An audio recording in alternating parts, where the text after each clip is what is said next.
If I can now turn to Fatema, if you can share your slides with us, and you're up next talking about creating authentic research experiences. So the topic of my presentation today is about the impact of researchers' identities and cultural backgrounds on their own research.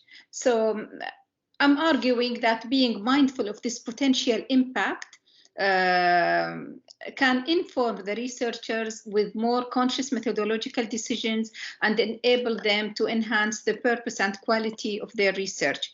So I'm drawing this presentation on my own research experience, where my identity as an Arab Muslim female from the Gulf region induced constant exclusion and inclusion tensions in my ethnographic fieldwork. So I'm planning to present how navigating these tensions guided me and to more conscious methodological choices. So I will start with giving like a brief context about my PhD research. It's an ethnographic case study of leader, follower, and group dynamics in an international human rights-based organization. The overall purpose was to contribute to the body of identity and leadership studies, specifically to develop a greater understanding of the relationship between identity and leadership processes. The specific objectives were revolving around exploring self-narratives constructed by the participants in the organization on their relations with their leaders and peers. So the focus of my study was on 3 culturally diversified working groups in the organization. One was Arab-based, and the second was Western-based, and the third was a mixture of cultures: Asian, Arab, Western, Latin American, and these were the mixture of the cultures. So I would like first to start with pointing out that during my, it was one of my initial objectives that to have a history of my journey. So I always bear in mind that there are 2 main gears that were mobilizing my PhD research. One was the happening in the field work, and the second was theory. And I always kept in my mind that the link between them is anchoring, how to bring the originality of the happenings, the realities of the field work in sound theory and methodology. So that was an envisagement that was always on my mind, and it was a bit of challenge because my educational background was more traditional and in Islamic law studies. So understanding the theories and the philosophies of the methodologies were, there was a big challenge to grasp the central ideas from the beginning. So maybe later I can explain on this point, so I will not be taken, I will not waste time. It's limited time. So I can say that there are 2 important launching points in presenting the influence of my identity, how it had its impact on my research. One was in the field work itself, and one was related to methodologies. So the first launching point was when I started to notice that the participants of the 3 diverse groups tended to position me in different positions and roles within their relationships and interactions. It could have been something smooth, but it turned to a very shifty and multiple roles, which became very, which caused tensions. When I investigated the reasons,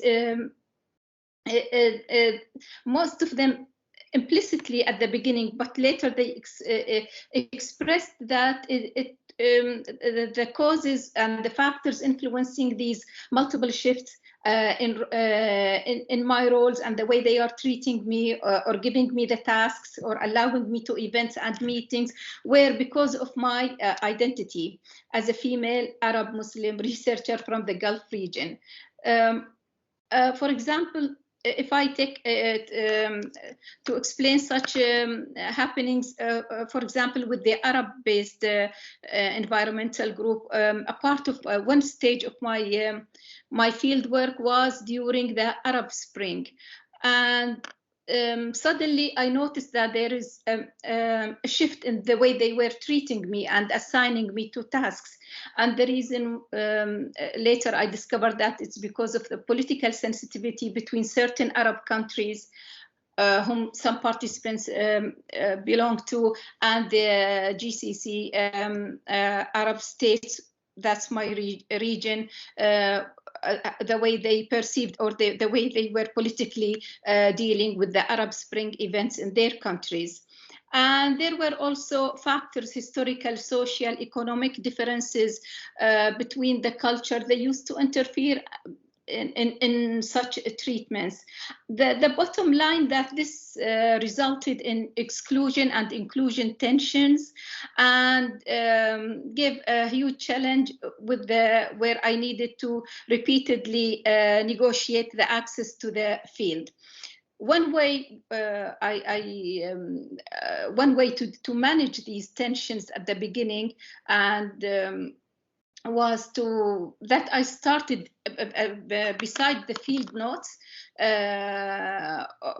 of the happenings, the usual happenings in the work environment. I started to create an account of self-explorative notes based on these discussions, based on their justification for these actions that caused these inclusion and exclusion tensions. I like to call it, at that time, it was a reflective account of field notes. It was separate from the other account around all the happenings. Now, this was the beginning. This is what triggered the journey where I noticed that my identity was making a difference in the process. It was making a difference in the process of the research. The second launching point is that in between my trips to the fieldwork, when I was back to university to meet supervisors, explore more about methodology and theory, I had a one-to-one meeting with Professor Albison, and I expressed my concerns because it was time to have interviews with the participants, and he recommended to read his book on interpreting interviews. And this is where I came across the concept of pragmatic reflexivity. And when I read about pragmatic reflexivity, I found that it was a very good start, because reflexivity in his concept, as Professor Albison says, that it stands for conscious and consistent efforts to view the subject matter from different angles. Then I thought this is a good starting point to revisit the self-explorative, the reflective account of these tensions in the field work and look at them in a different way. So this was helpful in a way that I started to see different views and of these tensions, and by the end of the interview stage, I had already a rich data, rich field notes, and vivid relationships and interactions that were promising for rich interpretations. And it was time then to ground all this soundly in the theory and methodology of my research. This is what I'm what I have earlier explained about the envisagement of the realities of fieldwork and the anchoring in sound theory. So one thing that helped me with working on reflexivity, or starting to understand the concept of reflexivity and using it, was it's something he proposes also, Albeson, in his book, that pragmatic reflexivity is an intellectual act that enhances epistemological awareness. So that made me think of digging deep in ethnography and looking at it from classic anthropological perspectives, to look into the epistemology, to have to use it as a methodology, not a mere method. And I remember that when I started to read more the stories about their fieldwork, the pioneers, the anthropologists, the pioneers in the field, the first feeling I had that I am not alone in this. And I think the reward was, by taking such a decision, is that I stopped dramatizing what was happening in the fieldwork, and rather I started to look at them as realities of the social situations that I'm studying. So I started to try to balance between participation and observation, and then reflection and reflexivity. And there was another proposal also in pragmatic reflexivity, that Albeson was giving the choice for the researcher, that it can either, reflexivity can either stop and becomes an act behind the scenes, and that to be used only during the analysis, or the second option is to go forward and use it at the end product and share with the reader some of the dilemmas that the researcher encountered in the field work. So it was here where I started to look at differently at thick and thin descriptions, I looked in the debates from reflexive perspective. I looked at the debates, how, for example, Geertz is saying it's thick, opposite to thin descriptions. Then there is another thing said by Denzin that it's thick interpretation. Then Schwant and Holloway, they say this is very confusing to keep it within these two, and it should be more. It should be more than just details. It should be context. It should be meaning. And Ponteroto also, he had a very beautiful suggestion about the tree metaphor, and he was trying to get out of this confusing conceptualization of a thick and thin description.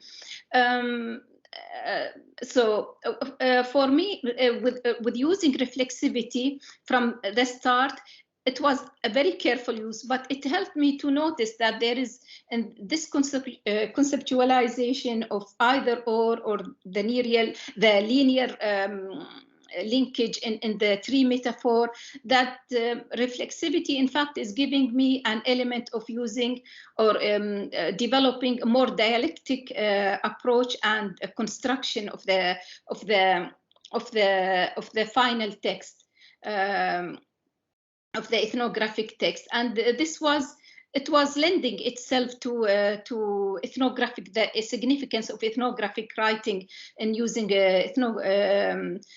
ethnography as a methodology.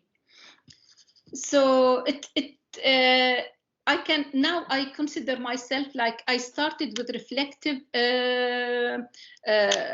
field notes, and then I brought the element of reflexivity, and then now I'm again, even during this presentation, I'm reflecting again. It's one of the purposes that I chose to, I decided to give this presentation. It's that I'm going back and reflecting on my experience with using reflexivity and with dealing and navigating the tensions I had due to my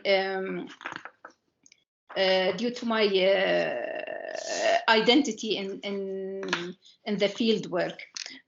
If you I can know the think time is about very wrapping up limited. now. I know that all. I think I'm done now, right? The 15 You've got a few moments to wrap up, but yes, you're at 15 minutes. Yeah. Yeah. So the takeaways. It's a very heavy topic for 15 minutes, but the takeaways is that our identities and cultural backgrounds are important. They could have potential impact on the quality of our research. The earlier we consider it, the better chances to do more authentic research. And reflexivity is something that I use, but it's very rewarding at the end, but also it's very demanding. There are serious limitations of times, finance, supervisors, patients, because I was in the PhD process, sponsor patients, and but it is really, it helped me. What I feel and I would like to share is that it helped me in sharing my shaping my research identity and doing this thing in the PhD process. I think it's more promising than doing it later, because as PhD students, we are still pampered. I don't know if I use the right word. We are very much supported, so we have less responsibilities, more support. So it would be the perfect time to develop it. I mean, our research identity, and that's the end of it. Okay, thank you very much indeed. Plenty for us to think about there. I know I've got a couple of questions for you, but let's see if other folks have got questions first. You're getting a round of applause at the moment, so that's nice. But any questions or any comments? Owen, yes. Yeah, really interesting. So I guess be a little bit mischievous here and say I often wonder, you know, when I'm doing interviews or observations or whatever, the reason I'm so tired afterwards is because I pretend, because I spend a lot of time in the field putting a face on, the researcher's face on, and you know the kind of performance of it is actually quite exhausting. So I'm wondering, but then I also kind of feel, I guess a lot of the time I have to do that, because if I'm really being authentic in my life at the present time and I turn up with that to the research, things might not quite go so well. I'm making myself sound terrible here, but you know, amongst friends and all of that. I just wondered if that's a tension you'd thought about. Can you just stop sharing your screen before you answer that, please, Fatima? Would you mind doing that? I can see myself twice at the moment, and that's not a pretty thing. Okay. I don't know what Lovely. I was there. I hope it was something good. No, that's great. So yes, thank you, Owen. Can you do you want to respond to that point? I'll respond to it in a different way. I told you that it started with Professor Alveson, and I think it was a huge luck at the beginning. Then the hard work came when I had this one-to-one meeting with him. But towards the end, when I was done with I was more involved in the writing up, I think it showed on me, and there was another opportunity to meet with him in a similar event where he came to the university to support other PhD students. And I think he looked at my face and he said, it will be very rewarding at the end. Is that an answer? Did I understand your question? It sounds to me like that was a recognition on his part of exactly what Owen was saying, that it's actually hard work going into these situations and being the researcher in those situations. I don't know if that was what you meant, but that was certainly what I took from it. Yeah, oh, that's good. Thanks. Yeah, I think we would all share that feeling. Ola, I can see you've got your hand up, so would you like to ask a question? Yeah, it's actually more of a comment because I think many of us has done field work and having struggles and negotiation with gaining access, and it brings to mind one particular book by Barbara Szewniewska on shadowing, who has written and reflected on her lack of access and gaining access when she did her own fieldwork shadowing studies. So that might be a point of following up your Swedish interest here. I think it would be useful if you could put that in the chat for us, please, because I'm guessing there would be other people who might be interested in that as well. Yeah, thank you for that. In a similar vein, one of the things that struck me when you were talking was the idea of liminality, and whether there were actually benefits to this. You know, I sort of belong here, I don't quite belong here, I'm half part of this community and half not.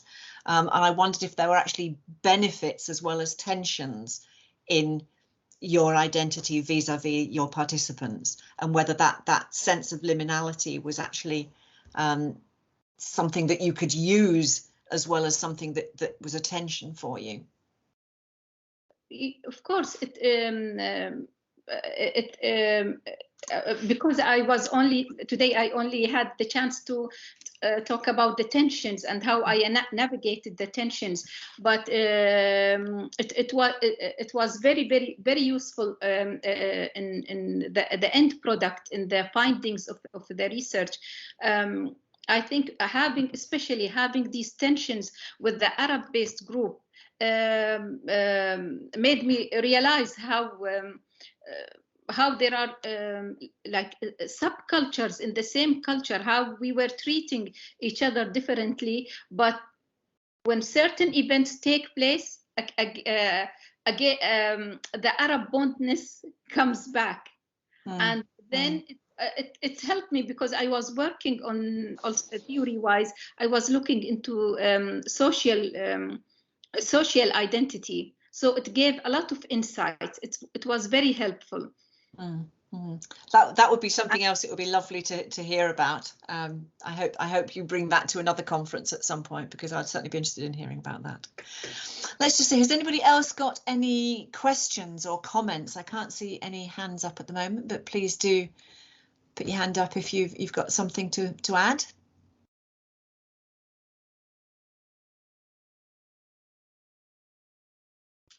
A question in the text again. I think Tiguan is still having difficulty. Do you approach 3 cultural zones differently or similarly? I think that's a very good question. Yes.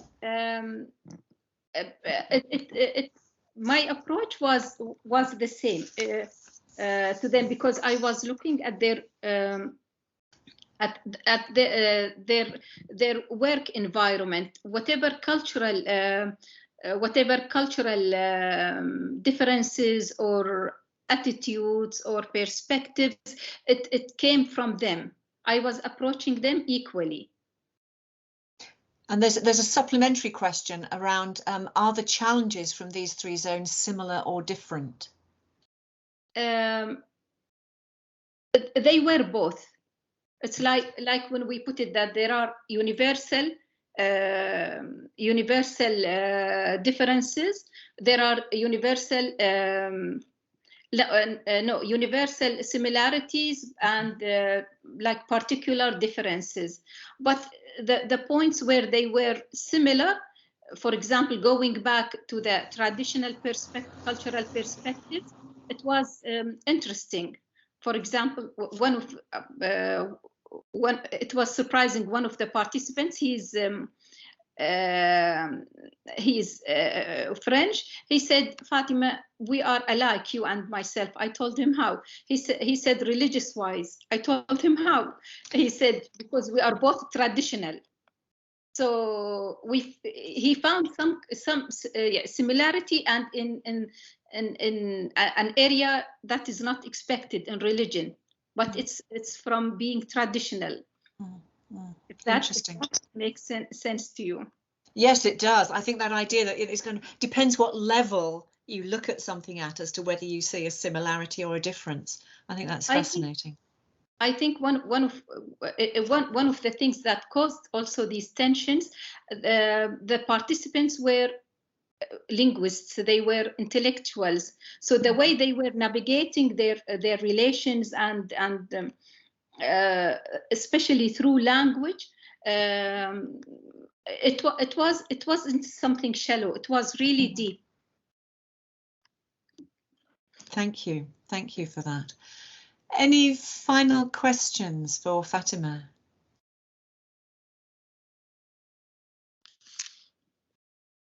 No, I can't see any more hands going up. So I will thank you very much for that. As I say, I do hope we get to hear some of the other aspects at a subsequent conference. That was very interesting.